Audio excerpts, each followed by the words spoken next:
آج ہم ہی قرآن کے تقدس کو پامال کرنے لگ گئے ہیں۔ آج ہم ہی قرآن کے بقار کو سمجھنے کی کوشش نہیں کر رہے۔ ہم نے دیکھا یار، بہت احساس ہوتا ہے کہ ہمارا ایمان کس طرح ختم ہو چکا ہے، کس طرح ہمارے ایمان میں مضبوطی نہیں رہی۔ آج حافظ صاحب تراویح پڑھاتے ہیں، پیچھے لوگ اپنی باتوں میں مصروف ہیں۔ قرآن کی تلاوت ہو رہی، لوگ کھانے میں مصروف ہیں۔ قرآن کی تلاوت ہو رہی، لوگ پینے میں مصروف ہیں۔ یہاں تک کہ جب فاتحہ کے اندر ما کان محمد کا لفظ آتا ہے، قرآن کی تلاوت ہوتی ہے، اس وقت چومنے کو منع کیا گیا۔ کیوں؟ اس لیے کہ چومنا سنت ہے اور قرآن کا سننا واجب ہے۔ جہاں پر سنت اور واجب ٹکرا جاتے ہیں، وہاں پر سنت کو ترک کر دیا جاتا ہے اور واجب پر عمل کیا جاتا ہے۔ اور آج ہم دیکھیں وہاں چومنا منع ہے، لیکن آج ہم نے دیکھا تراویحوں میں جس طرح لوگ جوان لڑکے آپس میں بحث و مباحثات کرتے ہیں، لڑائیاں کرتے ہیں اور قرآن کے تقدس کو پامال کرتے ہیں۔ قرآن جس کے لیے نبی فرماتے ہیں، یا ایھا الناس انی ترکت فیکم ما ان اخذتم بہ لن تضلوا کتاب اللہ ترتیب اہل بیتی۔ میرے نبی نے فرمایا، او لوگوں، میں تمہارے درمیان دو چیزیں چھوڑ کر کے جا رہا ہوں، اگر تم ان دو چیزوں کو پکڑے رہے تو کبھی گمراہ نہ ہوگے۔ نبی نے فرمایا، ایک قرآن پاک ہے، دوسرا میرے اہل بیت ہیں۔ یہ قرآن کا رشتہ اہل بیت سے دیکھو کتنا مضبوط ہے۔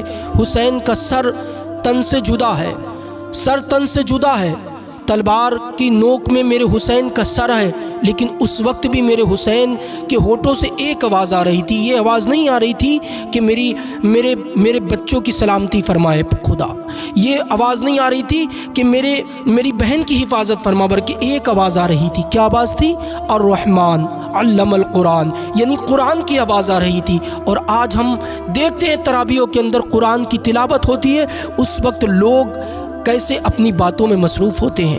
کس طرح پہلی رکعت میں جب امام صاحب یعنی حافظ صاحب رکوع میں چلے جاتے ہیں، اس وقت وہ نیت باندھ کر کے رکوع میں جاتے ہیں، اس سے قبل باتیں کرتے رہتے ہیں۔ وہ لوگوں، کیا یہ قرآن کے تقدس کو پامال کرنا نہیں ہوا؟ کیا آج ہماری غیرت ایمانی ختم ہو گئی کہ ہم قرآن کے تقدس کو کس طرح پامال کرنے لگ گئے؟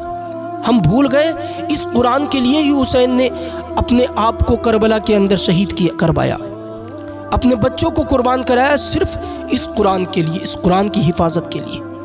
او لوگوں، اگر تم واقعی سچے حسینی ہو تب تم کبھی بھی قرآن کی تعظیم و توقیر کرنے سے اپنے آپ کو مت روکنا۔ جہاں پر قرآن کی عزت کی بات آ جائے، کہہ دینا یہ جان تو جا سکتی ہے، لیکن ہم قرآن کی عزت میں آج نہیں آنے دیں گے۔ آج ہم خود ہی قرآن کے تقدس کو پامال کرنے لگ گئے۔ اور لوگوں دیکھو، حضرت مولا علی قرآن ہی تو پڑھے ہوئے تھے نا۔ ایک یہودی آیا، سوال کرنے لگ گیا، بتائیے کہ کون سا ایسا جانور ہے جو انڈے دیتا ہے اور کون سا ایسا جانور ہے جو بچے دیتا ہے؟ وہ قرآن کے تعلیم یافتہ تھے، حضرت مولا علی مشکل کشا۔ انہوں نے ایسا جواب دیا، آج تک سائنس حضرت مولا علی کے قول پر ریسرچ کر رہی ہے۔ مولا علی نے 1400 برس پہلے فرمایا کہ جس جانور کے کان اندر ہوتے ہیں وہ جانور انڈے دیتا ہے، اور جس کے باہر ہوتے ہیں وہ بچے دیتا ہے۔ آج تک ریسرچ چل رہی، قسم خدا کی ثابت وہی ہوا جو آج سے 14 برس پہلے حضرت مولا کائنات مولا علی مشکل کشا نے فرمایا، جن کے لیے میرے نبی نے فرمایا، میں علم کا شہر ہوں، علی علم کا دروازہ ہے۔ آج ہم قرآن کے تقدس کو پامال کرتے ہیں۔ وہ لوگوں، قرآن کی عظمت کو سمجھو، قرآن کا سننا واجب ہے۔ ہم تراویح پڑھنے جاتے ہیں لیکن اپنے اوپر گناہ لاد رہے ہیں۔ وہ لوگوں، ایسا نہ کرو۔ اگر ہم ہی قرآن کی تعظیم نہیں کریں گے تو بتاؤ کون کرے گا؟ اللہ کریم ہم سب کو